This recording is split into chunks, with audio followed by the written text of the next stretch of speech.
If you're learning tech, you definitely know the feeling, right? That constant pressure, the never-ending tutorials, and that little voice in your head that keeps asking if you're ever going to be good enough. Well, today we're going to tackle that burnout crisis head-on with some real science-backed strategies to help you learn smarter, not just harder. So let me ask you something, straight up. Are you actually learning and growing in tech, or does it feel more like you're just burning out? You know, if that question hits a little too close to home, I want you to know you are absolutely not alone. This feeling is at the very core of a huge unspoken problem in this industry. Take a look at this number, 82%. Just let that sink in for a second. That's the percentage of people working in the tech industry who say they feel close to burnout. We're talking more than 4 out of every 5 people. This isn't just a minor issue. It's a full-blown epidemic. And look, if you're the one who's still in the learning phase, oh man, that pressure is often cranked up to 11. You're juggling information overload, that nagging imposter syndrome, and a field that changes so fast it's dizzying.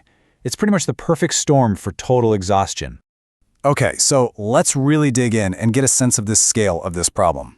We're talking about tech's burnout epidemic, and the costs, both for us as individuals and for the industry as a whole, are just immense. Now, this is where it gets really interesting. We've got that 82% of employees at risk, which is already a huge deal, but look at that other number, $322 billion. That's what burnout is estimated to cost the global economy in lost productivity. This proves that burnout isn't some personal failing. It's a massive, systemic, and economic disaster. Okay, we get it. The problem is huge. But the real question is, why? Why is this happening to so many of us? Let's break down the 4 main culprits that are fueling this burnout crisis. So here they are. First, you've got the information tsunami, that feeling that you can never, ever keep up.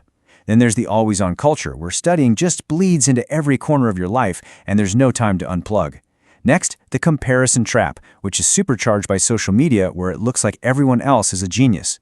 And finally, unrealistic expectations, thanks to all those stories about 10x engineers. You put them all together, and you've got a vicious cycle of exhaustion.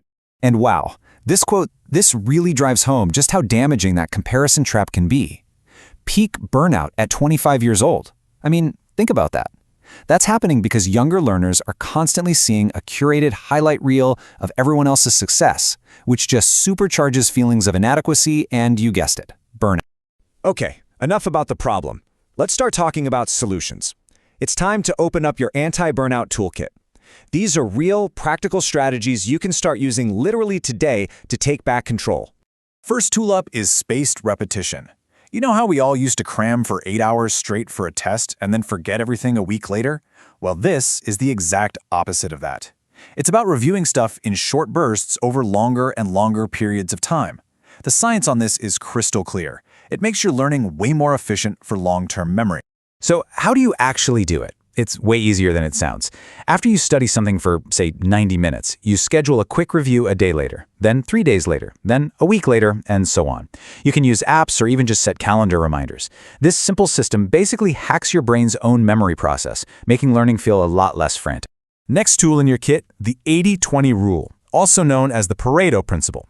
The core idea is that 80% of your results come from just 20% of your efforts. So instead of trying to learn every single thing about a new language, focus on mastering that critical 20% of core concepts.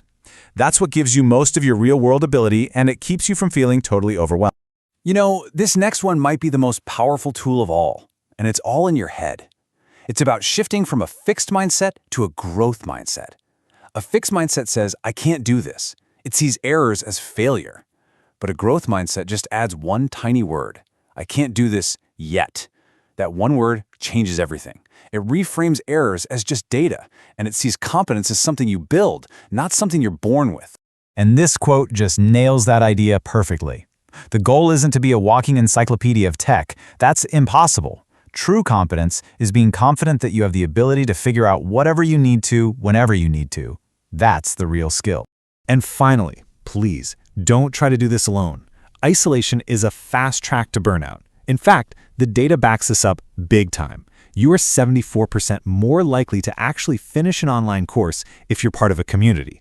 Having that support system makes all the difference. It's a reminder that you're not the only one struggling. All right, you've got the tools. Now for the most important part. Let's talk about how to build a sustainable system that actually integrates these ideas into your life. This is about making them habits, not just tricks you try once. Here's a simple, concrete action plan. Start small. This week, just set one single boundary. Maybe it's no studying after 9 p.m. That's it. Then, this month, focus on finishing one small project to get that feeling of a win. You can build on that momentum over the quarter. This isn't about a radical, overnight change. It's about small, consistent steps. And this all really comes down to one powerful idea. The goal isn't to be the fastest learner in the room. The people who truly succeed in the long run are the ones who figure out how to make learning a sustainable, lifelong practice that doesn't destroy their well-being. It's all about endurance, not just speed. So, as we wrap things up here, I want to leave you with this one question to think about. We've talked about how learning tech is a marathon, not a sprint.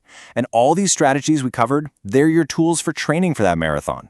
The only real question left is, how are you going to set your pace?